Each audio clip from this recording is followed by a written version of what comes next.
In the summer of 1942, while Pascagoula, Mississippi, was booming with wartime shipbuilding, a stranger began slipping through bedroom windows and snipping locks of hair from sleeping residents.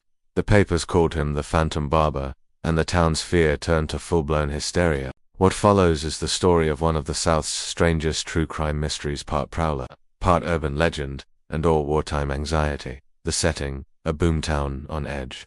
Pascagoula's population swelled as Ingalls shipbuilding drew thousands of workers to the Gulf Coast. African Americans and white Southerners, many of them women, crowded into the city's existing housing stock, which was quickly filling up. Rumors of sabotage and blackouts, plus gasoline rationing and a general sense of wartime vulnerability set a jittery tone. Against that anxiety, a bizarre series of break-ins began. The intrusions. Early summer 1942, reports surface of a man cutting window screens, sneaking into bedrooms, and quietly clipping hair from sleeping victims, mostly women and girls. Often nothing else was taken. In some accounts, a faint chemical smell lingered or a cloth was found, which sparked talk of chloroform. The method: silent entries, screens slit with a razor or knife. Quick escapes fed the Phantom nickname in news headlines. Panic, patrols, and a town on lockdown. Residents nailed their screens, rigged makeshift alarms, and kept lights on through the night. Parents slept with chairs propped under doorknobs.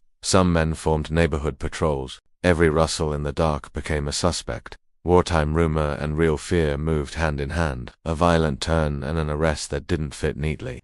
In the midst of the haircutting incidents, a local couple was violently attacked in bed by an intruder. Whether this assault was truly the work of the same prowler remains debated. On June 27th, police arrested a local man, often identified in contemporary papers as a chemist. He was convicted in connection with the assault, but never for the haircutting itself, and maintained his innocence. Depending on the source, the snippings either stopped after the arrest or continued sporadically. The linkage was never conclusively proven. So who was the Phantom Barber? With no definitive culprit, theories abound. A fetishistic prowler, the most straightforward explanation: a burglar with a fixation on hair as a trophy. A copycat wave, one original intruder followed by imitators as the story dominated headlines.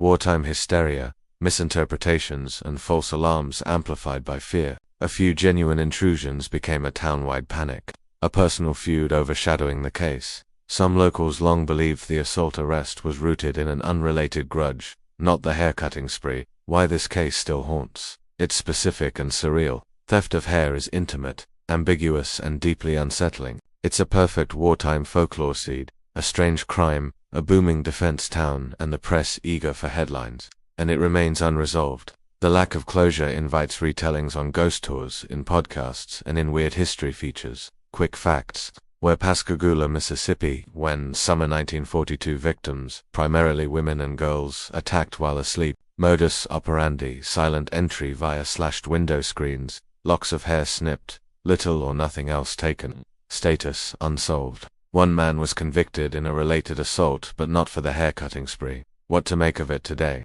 The Phantom Barber is a reminder that crime stories often become community stories. Wartime Pascagoula, crowded, anxious, rapidly changing city, provided the conditions for a single strange crime, or a handful of them, to balloon into legend. Whether one man crept through windows collecting hair, or a series of prowlers were swept into one myth, the result was the same. A town changed its nightly rituals, and a mystery became part of its identity.